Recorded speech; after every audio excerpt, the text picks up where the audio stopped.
যদি ঢাকার বাইরে যাওয়ার মতো মাহরাম না থাকে কিন্তু কোনো প্রয়োজনীয় কাজে ঢাকার বাইরে যাওয়ার দরকার হয়, তবে মায়ের সাথে যাওয়া যাবে কিনা? মা তো আসলে নিজেই একজন মহিলা, আপনার একজন পুরুষ মাহরাম লাগবে সফরের দূরত্বে যেতে হলে। ঢাকার বাইরে আর ঢাকার ভেতরে ইস্যু না, ইস্যু হলো সফরের দূরত্ব কিনা। সফরের দূরত্বে যেতে হলে আপনার মাহরামের প্রয়োজন হবে।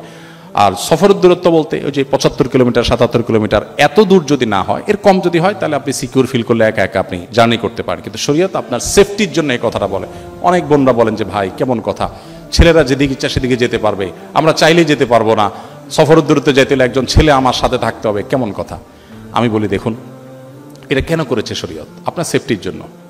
আমি গত সপ্তাহে ইউরোপের কোথায় যেন সুইজারল্যান্ডের একটা জায়গায় কি যেন একটা লেক আছে খুব নাম করা, রেইনফল, সেই লেকের ওখানে গেছিলাম। তো আমাদের বাংলাদেশি এক ফ্যামিলির সাথে দেখা হলো হঠাৎ করে। আমরা কথা বলে তাদের সাথে আলাপ সালাপ করে আমরা নিচে নামলাম। লেক দেখে আমরা উপরে উঠতে উঠতে দেখি যে ভদ্রমহিলা হঠাৎ করে অসুস্থ হয়ে একদম পড়ে গেলেন এবং নাক দিয়ে রক্ত বের হচ্ছে।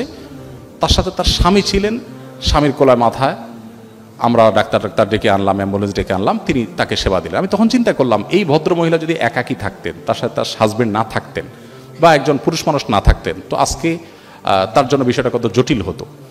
একজন নারী তার সেফটির জন্য, তার নিরাপত্তার জন্য মাহরাম সাথে থাকার কথা শরীয়ত বলেছে। এখন যদি বলেন যে না, শরীয়ত তো আমাকে কোণঠাসা করে রেখেছে, তাহলে এটা ভুল ধারণা হবে। বোন আমার, আমাদের যারা যখন প্রেসিডেন্ট হিসেবে, মহামান্য প্রেসিডেন্ট হিসেবে দায়িত্ব পালন করেন, আমাদের প্রেসিডেন্টের থাকা অবস্থায়, প্রেসিডেন্টের দায়িত্ব পালন করা অবস্থায় কোনো প্রেসিডেন্ট যদি বলেন যে কতদিন হইল একটু কারণ বাজারে যায় মন মতো বাজার করি না, তার সাথে তার সেফটিতে দায়িত্বে থাকা মানুষদেরকে যদি বলা যায় সব সরে যাও, আমাকে একটু একটা দিয়ে একটু মন মতো একটু ঢাকার লোকাল বাসে উঠতে দাও, কি বলেন?